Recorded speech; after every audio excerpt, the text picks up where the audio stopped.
Bem, meus irmãos, nós temos também, além dos queridos visitantes que estão honrando a nossa igreja com a sua presença, participando do culto, temos também um casal convidado, muito amado e muito querido do meu coração. O pastor Anselmo Nicolau dos Santos é meu velho conhecido. Conheci primeiro o seu velho pai, homem de Deus, plantador de igreja batista do Jardim São Salvador, homem doutrinador, e ele também é irmão do João Marcos, o regente que trabalhou conosco. Estão lembrados do João Marcos, o pianista? É irmão dele.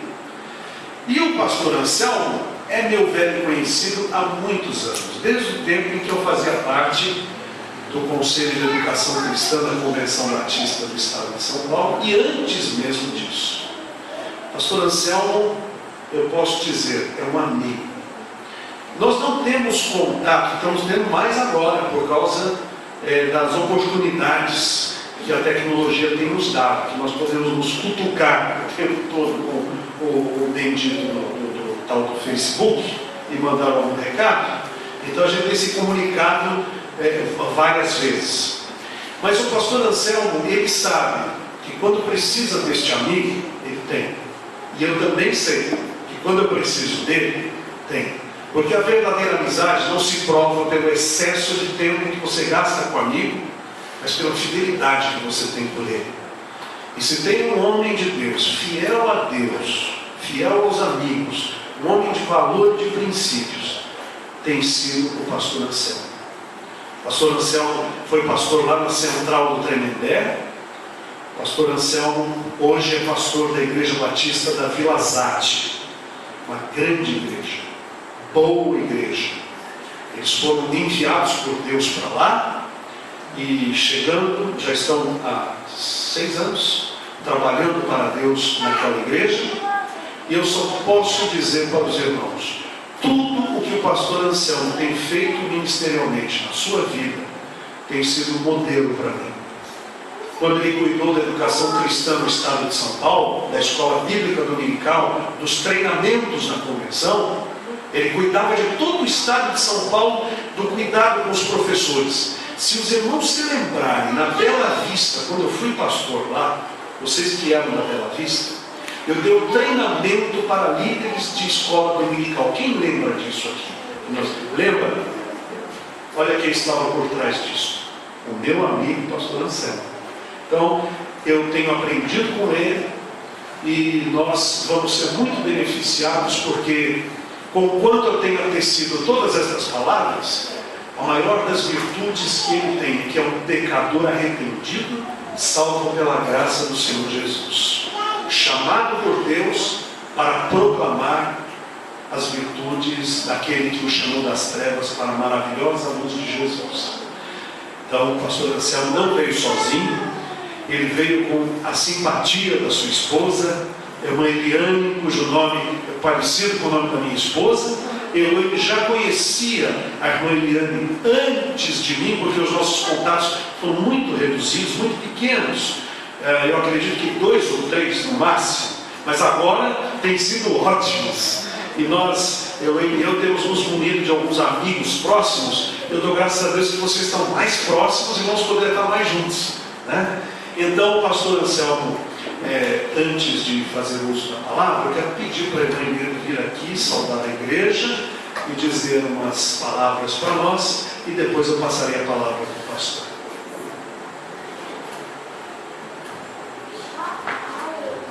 Boa noite, amada igreja. É uma alegria estar aqui conhecendo mais uma parte do povo de Deus. Eu fico muito honrada de estar participando com vocês do culto nesta noite. Amém. E agora então, vamos orar, vamos ficar de pé, vamos orar pelo nosso querido pastor Anselmo, que mais uma vez com certeza será instruído nas mãos do Senhor. Deus bendito, aqui está o teu servo, meu amigo querido de coração. Abençoa a vida dele. e que quando Ele trouxer a tua mensagem, o Senhor cresça e que brilhe no coração de cada um de nós, para que nós não sejamos apenas ouvintes da palavra, mas cumpridores dela. Obrigado por Ele ter aceito o convite e ter deixado o púlpito de sua igreja, Senhor, as suas responsabilidades, e encarado o desafio de pregar a nossa pequenina Boas Novas, mas permite-nos expressar para Ele o nosso amor e o nosso carinho. Oramos agradecidos, em nome de Jesus. Amém. Podem se sentar. Alegria participar deste culto e um privilégio trazer a palavra de Deus a cada um de vocês que veio aqui nesta noite. Eu não creio que haja acasos na nossa vida. Eu creio num Deus que cuida de cada um e que pela sua providência nos dá aquilo que precisamos, e muitas vezes, sem percebermos, Ele vai nos encaminhando ao querer dEle e à vontade dEle. Por isso mesmo, aqueles que vieram por primeira vez, Deus tem algo para vocês nessa noite. Por isso vocês estão aqui. Por isso vocês foram trazidos pelo Espírito Santo, toda a família, para ouvir o recado de Deus. Desde o começo, quando nós começamos a cantar os hinos, eu fiquei muito emocionado, porque eu lembrei da minha infância.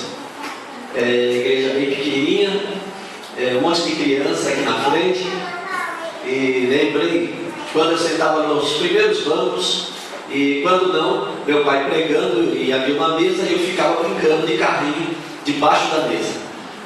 Foram momentos marcantes da minha vida, e eu creio que vocês também, crianças que estão aqui, Deus tem um plano para a vida de vocês. Deus ama vocês, e Deus quer que vocês saibam que Ele amou tanto vocês que mandou Jesus para morrer na cruz por vocês. Por isso, eu estou muito feliz de relembrar essas coisas, de voltar um pouco no passado. E tem tudo a ver com a mensagem que eu vou trazer para vocês, porque eu trouxe o versículo que marca a minha vida desde a infância e que tem norteado meu coração, minha mente, meu ministério, minha vida pessoal, naquilo que o Senhor tem colocado para que eu entre ou para que eu saia, a porta que Ele abre, a porta que Ele fecha, a janela que Ele abre, a janela que Ele fecha, e a vida vai indo nessa direção, e a palavra de Deus vai trazendo sempre aquela direção do Senhor para a minha vida, e eu quero compartilhar também com vocês nesta noite. Jeremias capítulo 29, versículo 11, é o versículo que nós vamos meditar nele, mas eu gostaria também de trazer aquilo que aconteceu na época de Jeremias, mas também o meu testemunho pessoal e aquilo que pode acontecer na tua vida, que não adianta nada nós olharmos simplesmente o que aconteceu lá no passado, o que foi que aconteceu com o povo, o que Deus fez, o que Deus deixou de fazer, e nós não estarmos experimentando a ação de Deus em nossas vidas. Então Jeremias 29, 11 diz assim: eu é que sei que pensamentos tenho a vosso respeito, diz o Senhor, pensamentos de paz e não de mal, para vos dar o fim que desejais. Em algumas Bíblias, a palavra pensamentos também é traduzida por planos.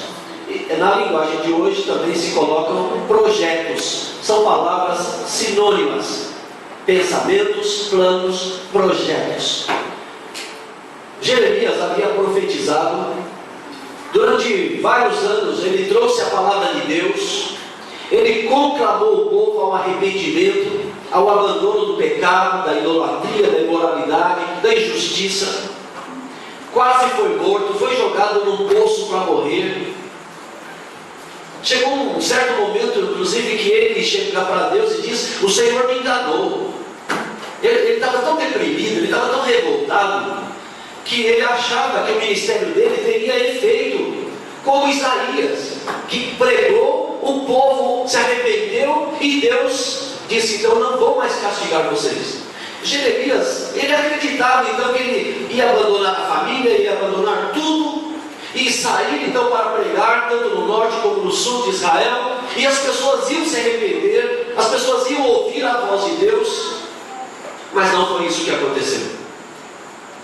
Falsos profetas se levantaram e começaram a pregar, a proclamar para o povo que havia paz, que Deus não estava triste de coisa nenhuma, que era a invenção de Jeremias, aquele maluco lá pregando, falando que Deus estava triste, que Deus estava irado, que Deus ia castigar. Tudo isso era a invenção da mente daquele homem que se dizia profeta. Então, o povo acreditou nos falsos profetas e não no profeta do Senhor. E por crer nos falsos profetas, o povo descambou na sua vida. Foi de água abaixo, quando a gente fala ladeira abaixo. O povo se afastou de Deus, o povo se corrompeu cada vez mais, os sacerdotes, os falsos profetas, os líderes políticos, a nação inteira, toda se desencaminhou. Todo mundo abandonou a Deus. Deus então manda o castigo, o exílio, Israel é invadida, o povo é levado para o cativeiro.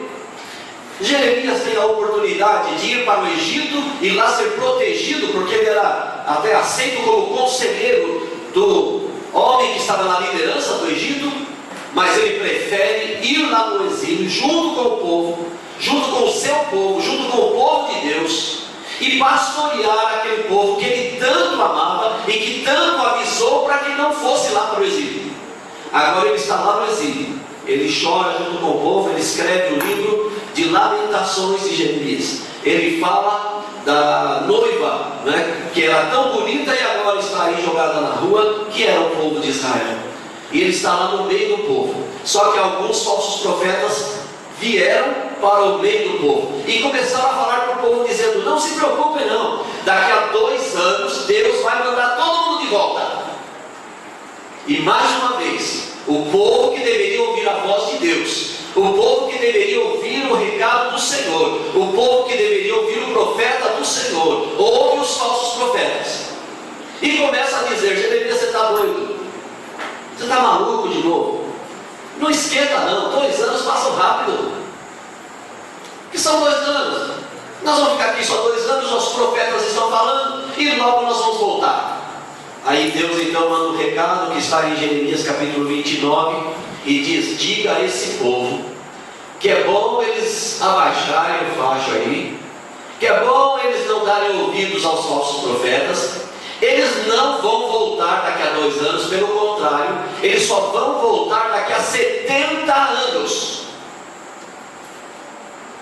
Então diga para esse povo aí: vocês vivam normalmente aqui, vocês casem, vocês façam negócios, façam comércio, busquem progredir nessa cidade, amem essa cidade, desejem a paz dessa cidade, porque vocês vão viver 70 anos. No final de 70 anos, eu vou tirar vocês e vou colocar de volta lá. E é nesse contexto que aparece, portanto, Jeremias 29:11. Porque Deus está falando, então, através do profeta Jeremias, ao povo de Israel, dizendo o seguinte: quem sabe os planos que eu tenho sou eu. Essa é a primeira lição desse versículo. Não são os falsos profetas e nem você, Jeremias. Uma coisa nós temos que ter bem claro na nossa mente: ninguém aqui tem controle da sua vida. Nós não entramos aqui porque queremos. Alguém perguntou para o senhor se o senhor queria entrar no planeta Terra? Você quer nascer lá na Bahia? Ninguém perguntou. Está aí, está andando aqui, não é verdade? Alguém perguntou? Você quer entrar? Ninguém perguntou. Nós entramos, de repente nós olhamos, estamos aqui, e o pior de tudo, muitas vezes nós não vamos querer sair e vamos sair. Nós não temos nem controle do dia em que nascemos, nem o controle do dia que morremos. Nós não temos controle de todas as circunstâncias da vida, não é verdade? Se tivéssemos controle, mas não temos. Nós podemos estar caminhando para a igreja, alguém perde a direção lá no carro e pufa, bate no carro nosso e acabou. Nós não temos o controle disso. Nós estamos andando na rua, uma bala, né, perdida, vem, ufa, aí você cai. Você tem controle de todas as coisas? Depois que a pessoa morreu, fala: puxa vida, se ele tivesse pegado aquela outra rua, se ele tivesse pegado a outra rua, não estava morto. É como se no jogo de futebol, se a bola tivesse entrado, era gol. Depois que a bola já saiu, você vai falar, se a bola tivesse entrado. Na vida da gente, nós temos que ter essa primeira lição. Deus é o único que sabe tudo. Deus é o único que sabe o que vai acontecer na nossa vida. Deus já sabe, porque Ele é presciente. Ele já sabe se vamos estar vivos ou não amanhã. Ele já sabe se nós vamos subir ou vamos descer. Na gangorra da vida, como dizia o Joia Júnior, tem dia que você levanta e tem dia que você cai, né? Por isso ele dizia, você que está subindo, não ria de mim que estou descendo, porque daqui a pouco eu vou subir, você vai descer. Deus sabe quem vai estar desempregado, quem vai estar com emprego. Deus sabe quem vai estar de carro, quem vai estar sem carro. Portanto, essa primeira palavra, Deus está dizendo para Jeremias e para todos lá, dizendo o seguinte: o único que sabe os planos que eu tenho sou eu. E a Bíblia nos coloca lá em Isaías que os pensamentos do Senhor são muito mais elevados do que os nossos. E os caminhos do Senhor não são os nossos caminhos. Isso é muito claro na palavra de Deus. Então essa primeira verdade deve vir para nos trazer então esse recado. Para o seguinte: pensa um pouquinho. Você não tem controle de tudo na sua vida. Deus tem um plano, e nesse plano passa pela igreja. Deixa eu falar bem claro aqui.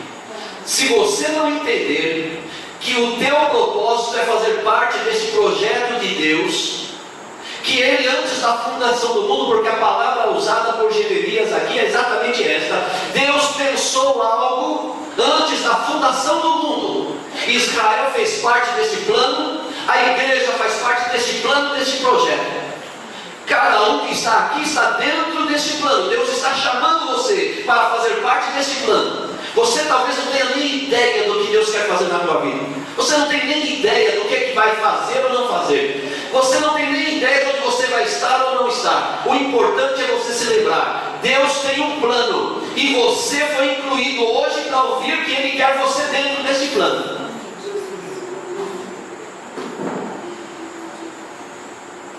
A igreja de Jesus Cristo, meus irmãos, ela aconteceu historicamente na plenitude dos tempos, quando todo o plano de Deus vai sendo colocado diante de nós. E só vai encerrar a história humana quando Jesus Cristo vier e derrotar todos os inimigos de Deus, e colocar todos esses inimigos debaixo de seus pés, e todo joelho vai se dobrar e vai declarar que Jesus é o Senhor. Uns vão se ajoelhar e declarar com amor, outros vão se ajoelhar e declarar com pavor. Nós, os crentes em Jesus Cristo, ajoelhados, vamos dizer com amor e com alegria pela vitória de Cristo. Amém. E os perdidos, porque já estarão sentindo o fogo do inferno e o lago de fogo, que é a última morte, vão estar declarando com pavor que Jesus Cristo é o Senhor, porque rejeitaram a Jesus, não entraram no plano de Deus. O primeiro recado dessa noite é bem claro: Deus tem um plano e você deve fazer parte deste plano. Deus está dando hoje a oportunidade para você se lembrar, ou para você ouvir por primeira vez, que Deus quer você dentro do plano dele. Em segundo lugar, esse texto vai dizer que Deus tem um plano para nós, porque ele diz com relação a Israel: o que vai acontecer nesses 70 anos, não pense que não estava nos planos de Deus. Não pense que alguém pegou Deus desprevenido, que Deus estava dormindo, cochilando lá, e vocês pecaram, Deus acordou, agora vou ter que punir, não sei o que eu faço com esse povo. Nada foge do controle de Deus. Deus é soberano e ninguém frustra os seus planos. Então, dentro do plano de Deus, Ele já havia colocado muito claro diante do povo: se você não se arrepender, eu vou mandar o castigo. E Ele ainda determina o tempo do castigo: 70 anos. Nada foge do controle do Senhor. Deus tem um plano, Ele quer incluir você, se você ainda não está incluído, e você que já faz parte desse plano, Deus quer nesta noite relembrá-lo, porque muitas pessoas eu tenho encontrado que estão frustradas, estão desesperançadas, estão deprimidas, estão chateadas, mesmo dentro das igrejas, porque perderam o foco do plano de Deus. Estão achando que Deus o abandonou, estão achando que esta igreja não faz parte do plano de Deus. É uma igreja pequena, é uma igreja pobre. E desde quando Deus se preocupa se é uma igreja grande ou rica? Deus se preocupa com uma igreja fiel. Esse texto diz que Deus tem um plano, como teve com Israel, para a nossa vida. Então cada um aqui não precisa voltar para casa desanimado, desiludido, achando que está sozinho no mundo, largado. Porque eu vim lá da Bahia, estou jogado aqui em São Paulo. Para com isso. Faz parte do plano de Deus para a tua vida, algo maior, algo melhor. Deus quer algo para o teu futuro. Deus quer algo para a tua vida. Você que está aqui há 15 anos trabalhando na Boas Novas, Deus tem algo para você.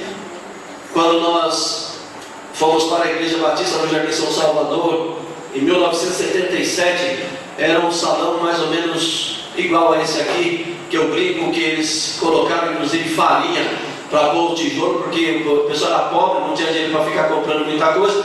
Na primeira vez que eu mesmo fui pregar, um prego entrou e afundou do outro lado. Eu brinquei com eles, falei, vocês colocaram o quê? É farinha aqui, não dá nem para colocar prego, cara. E a gente brincava lá, porque o povo dizia, 40 membros aqui, essa igreja não dura 6 anos. 6 anos é um tempo que vai acabar tudo e vai espalhar, e a igreja hoje continua lá, já organizou 3 novas igrejas e está com quase 300 membros. Começou pequena, com pessoas pobres, mas começamos a crer que Deus tinha um plano para a nossa vida, que Deus tinha um plano para a nossa família, que Deus tinha um plano para a igreja. E com isso na cabeça, cada pessoa começou a ir buscar e querer ouvir a voz de Deus, porque Deus se manifesta a cada um de nós diferente, porque nós somos diferentes. Nós temos as nossas experiências com o Senhor, como todos os do Velho Testamento e do Novo Testamento. Deus se revelou a Davi de um jeito, Deus se revelou a Abraão de outro jeito, Deus se revelou a Isaías de um jeito e Jeremias de outro jeito, Deus se revelou a mim de um jeito, ao Wagner de outro jeito, Deus se revela a você de um jeito, a sua esposa de outro jeito. Cada um tem que aprender como ouvir a voz do Senhor. Mas com certeza Deus vai falar, seja através de uma pregação, seja através de um hino, seja através de um direcionamento do Espírito Santo. Deus vai falar, e você que está dentro do plano tem que entender. Preste atenção quando Deus está falando com você. Deus quer o bem e não o mal. A palavra de Deus vem trazendo algo impressionante, porque quando uma vez eu estava indo para Campinas, o motorista estava conversando comigo e de repente eu vi uma casa belíssima, a casa mais linda que eu já vi até hoje, e tinha uma placa lá de um engenheiro. Eu imediatamente falei, Jonas, para aí, volta, dá uma marcha ré. Ele falou, o que foi? Eu falei, eu vou anotar o telefone aí do engenheiro, porque o dia que eu tiver dinheiro para fazer uma casa bonita, eu vou chamar esse engenheiro. Até hoje não chamei, até perdi já o telefone, porque já entendi que eu acho que nunca vou chamar o engenheiro. Mas nunca me esqueci que estava ali uma casa que eu nunca tinha visto na minha vida, a casa mais linda, projeto do fulano de tal. E isso trouxe para a minha mente uma mensagem que é a seguinte: se o ser humano consegue fazer um desenho de um projeto de algo que a gente vai andando por aí, acha fantástico. Lá em Singapura fizeram um hotel que tem uma piscina que parece que você está caindo na água lá. Na verdade, você está lá no alto e a pessoa toma um susto, mas tudo é planejado. E você olha aquilo, como é possível o ser humano construir um prédio desse? Um projeto desse? E eu pergunto, se o ser humano, pecador, depravado, impotente, que não é competente em tudo, que não tem controle de tudo, ele é capaz de fazer um projeto tão maravilhoso desse? Você acha que Deus fez um projeto para a tua vida? Deus fez um projeto para a tua família? Deus fez um projeto para esta igreja? E você acha que Deus é menos do que aquele engenheiro? Você acha que Deus não tem algo bom para você? Eu digo, Deus não tem algo bom.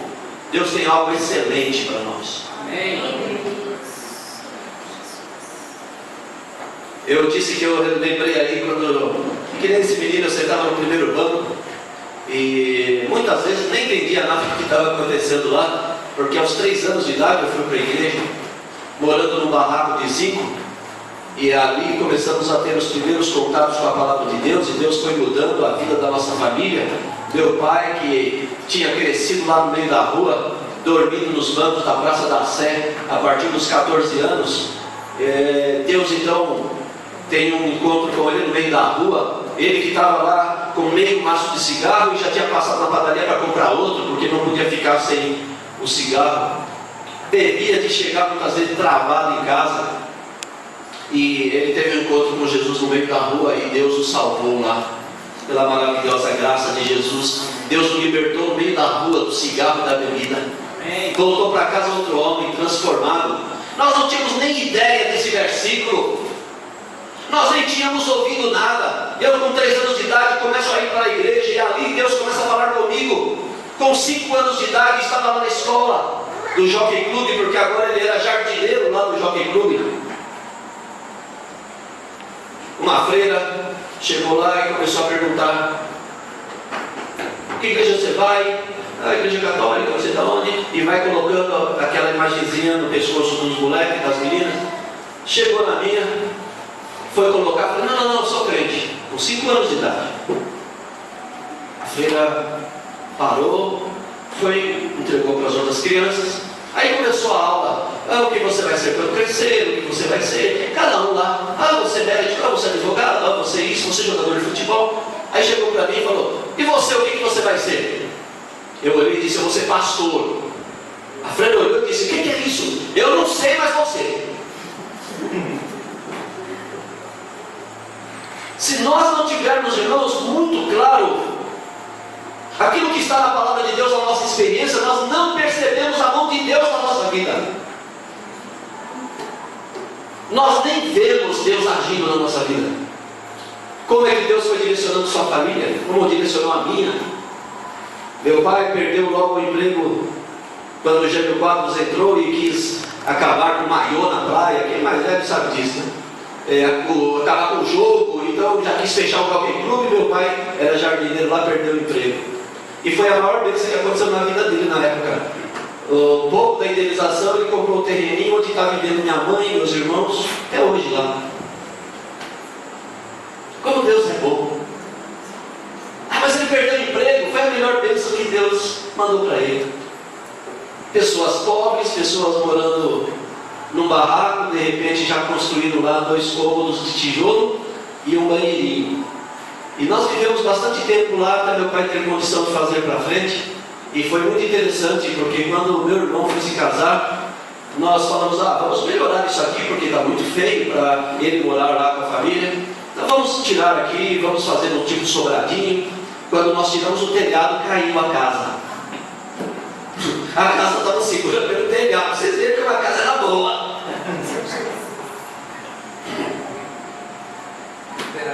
Tem gente que não sabe nem o que é isso. Então quando você vai para a palavra de Deus e lembra, olha o teu passado, veja como Deus vem te orientando, veja como Deus vem te guiando, veja como Deus vem abençoando você, como a tua família está sendo próspera, porque a graça de Deus, o amor de Deus se cumpre na vida, inclusive daquele que é fiel no pouco. Quantas e quantas vezes nós não tínhamos muita coisa para comer, nada, a gente ficava um tempão sem comprar roupa. A primeira roupa que era comprada, a gente colocava no domingo para ir na igreja. Era uma festa. A gente ia de manhã porque tinha a jardineira e só voltava a jardineira às 10 horas da noite. Nós ficávamos lá na igreja.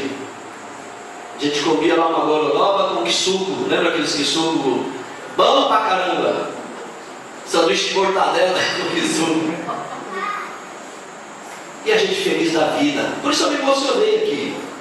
Quando eu entrei, vi aqui bem simples, um povo alegre cantando, esse monte de criança aqui. Eu lembrei quando eu era criança: olha, Deus tem algo para fazer na tua vida. Você não sabe o que vai estar lá na frente, ó.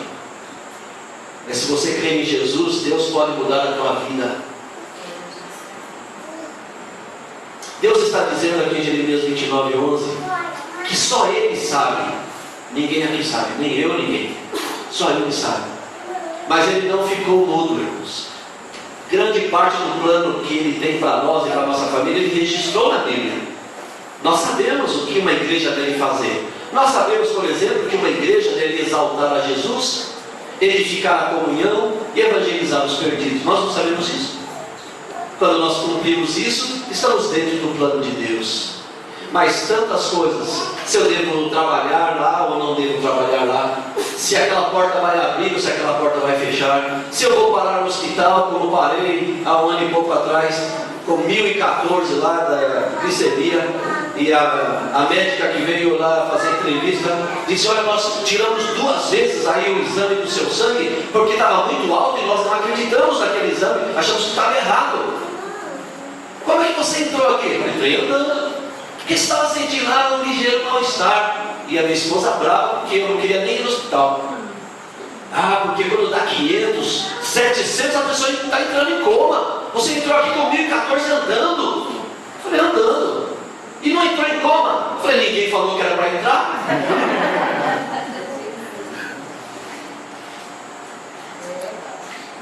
Nós não sabemos, irmãos. Nós não sabemos. De repente estava lá na UTI, cheio de coisa lá para baixar o negócio lá, e a gente não sabe, não tem controle. 6 meses antes, todos os exames, tudo certinho. A palavra de Deus nos garante apenas uma coisa: Deus sabe.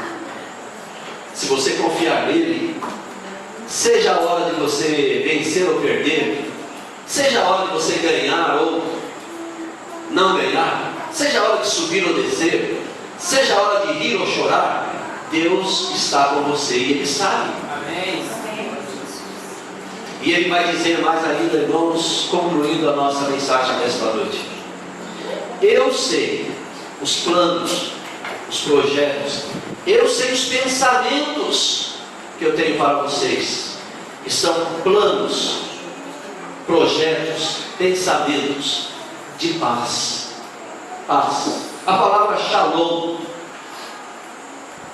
não significa apenas ausência de conflito ou de guerra. Pelo contrário, shalom significa que você vai ter serenidade, inclusive no meio da batalha. A palavra shalom também significa saúde. Quando nós nos cumprimentamos, nós falamos bom dia, boa tarde, boa noite. Um ou outro dá tapa na testa, né? Ô, Zé Mané. O judeu, quando cumprimenta, ele fala shalom. Ele está desejando que você tenha saúde, que tua família seja abençoada e próspera.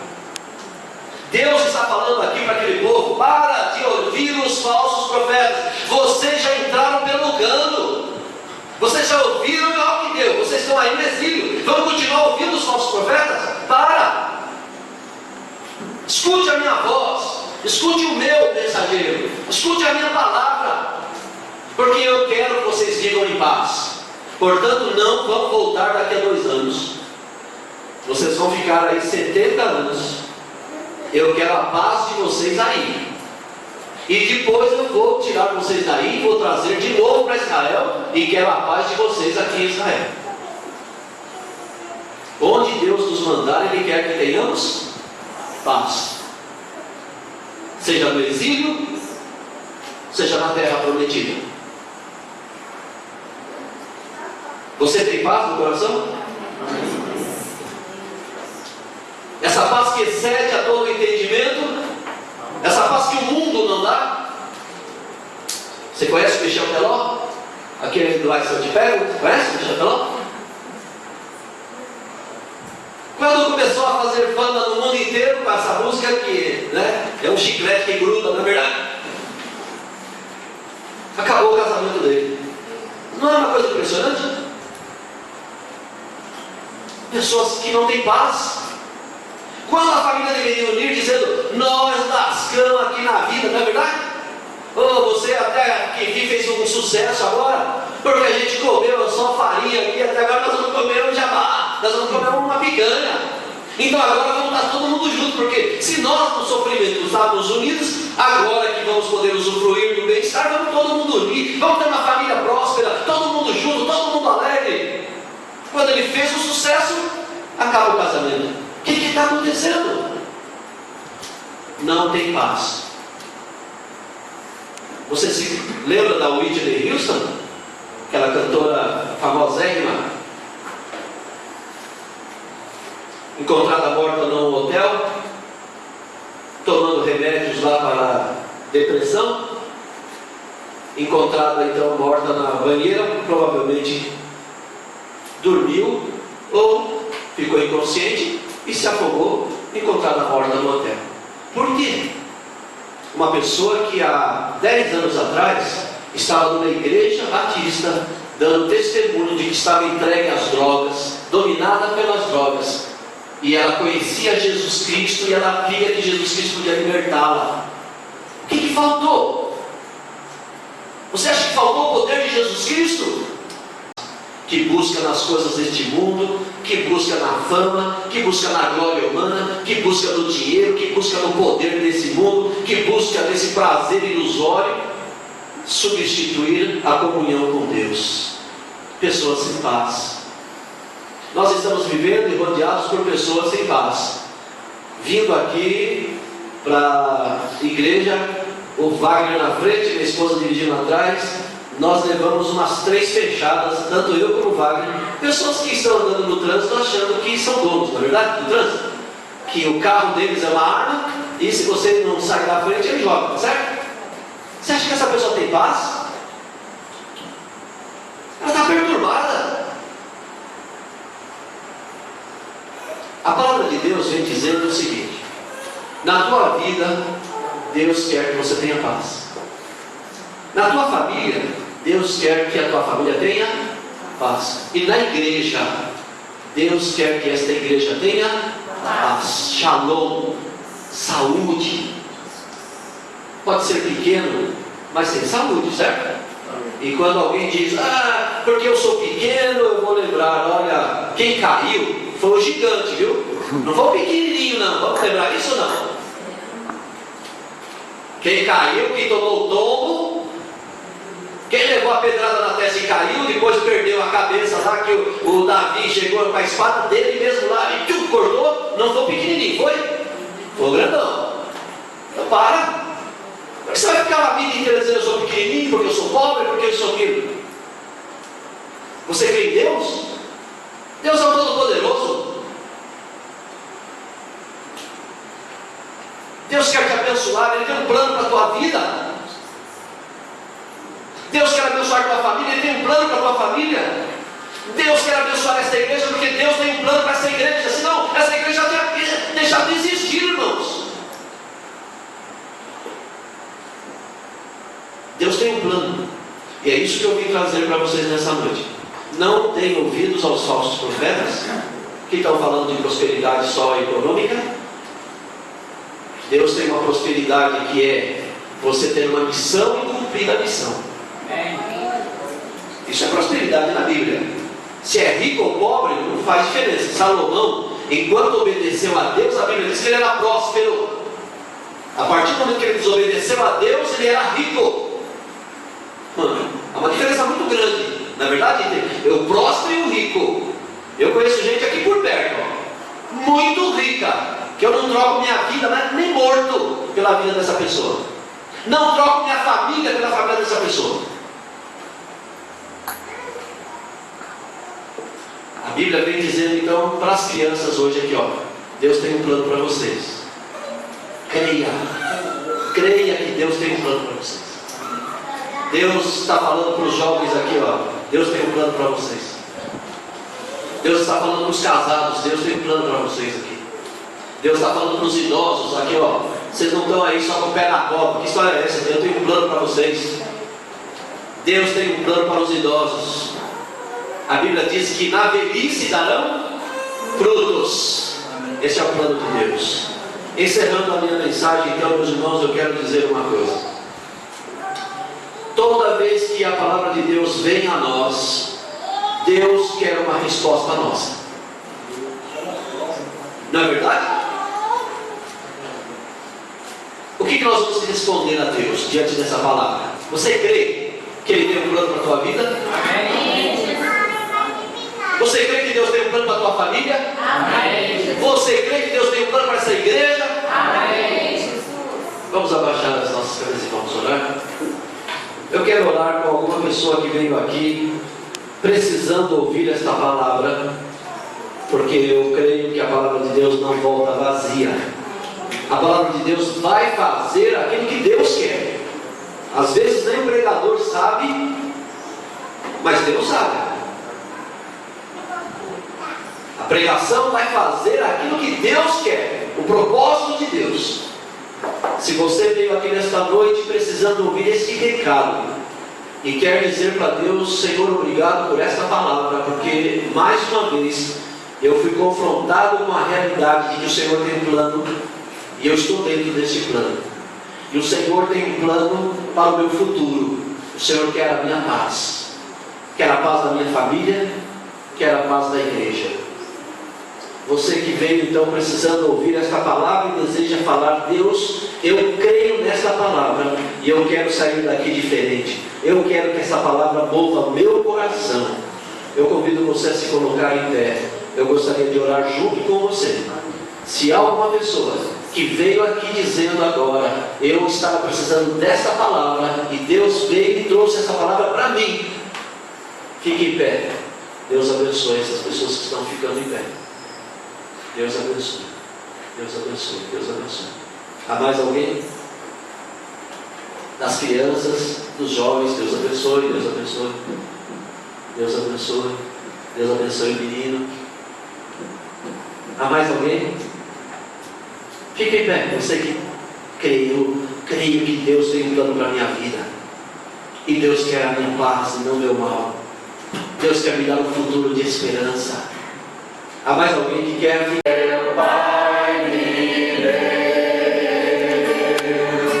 sombras vespertinas,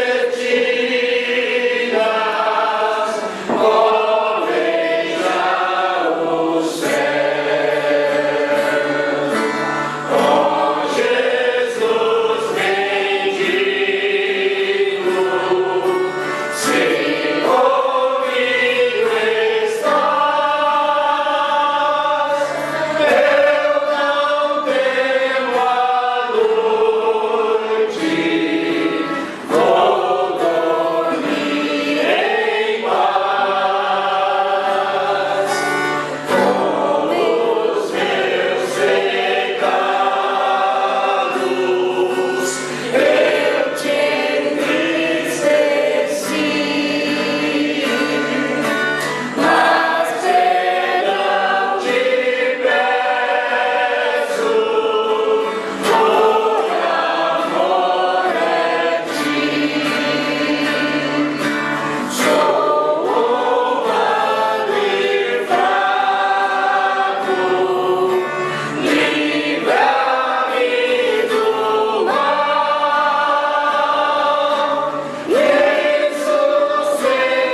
chegando ao término do culto público desta noite, lembrando que o culto pessoal não acaba no fim do culto público.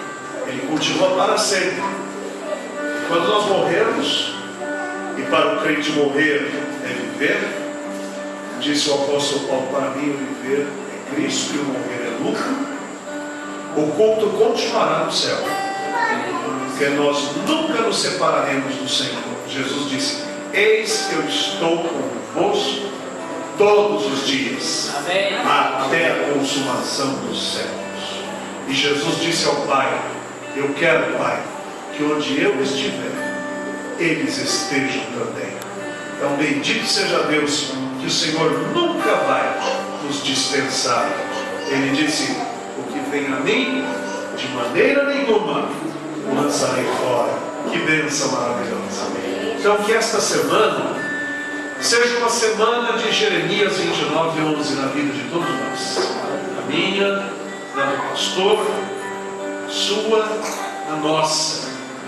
Na vida de quem também nos assiste pela internet. Parece que são muitas pessoas e nós bendizemos a Deus por isso. Há pessoas de Portugal, da Espanha, dos Estados Unidos, várias partes do Brasil. E o culto termina aqui, a gente posta e as pessoas têm prazer de ouvir o que Deus falou ao nosso coração para falar o deles também, né? Quiser que todas as igrejas bíblicas pudessem postar as suas pregações para que todos pudéssemos comer do pão quente, pão de trigo celestial, né? Coisa boa.